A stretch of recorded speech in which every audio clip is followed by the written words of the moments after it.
যারা জাল খেতে পছন্দ করেন আজকে দেখাবো শুকনা মরিচ দিয়ে ফ্রাই। তো আমি এখানে বেসন নিয়েছি, তারপরে দিয়ে দিলাম লবণ, হলুদ দিয়ে দিলাম মরিচটা দিলে কালারটা সুন্দর আসে, এই জন্য যেহেতু মরিচ আছে তারপরে দিচ্ছি। তারপরে দিয়ে দিব পানি দিয়ে আমি ব্যাটারটা একটু মিক্স করে নিব।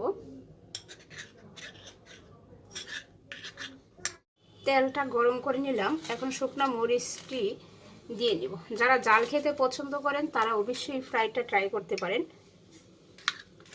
অনেক দেখবেন কত ভালো লাগে। আমি একে একে মরিচগুলো দিয়ে দিচ্ছি।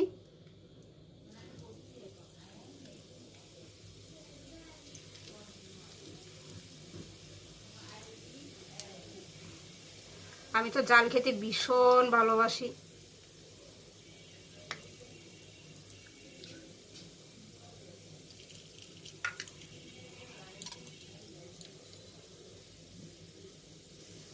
জাস্ট না খেলে বুঝতে পারবেন না কতটা টেস্টি হয় এই মরিচের পাকোড়া।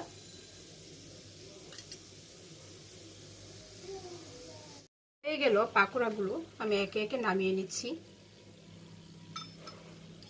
গাইস, না খেলে বুঝতেই পারবেন না যে শুকনা মরিচ দিয়ে এত মজা, এত টেস্টি পাকোড়া হয়। অবশ্যই বাসায় ট্রাই করবেন একদিন।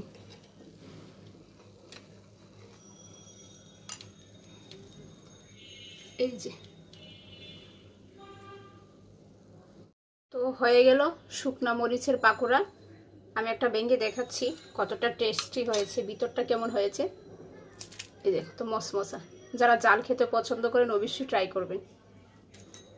আমার ভিডিওটা যদি ভালো লাগে লাইক কমেন্ট করে পাশে থাকবেন।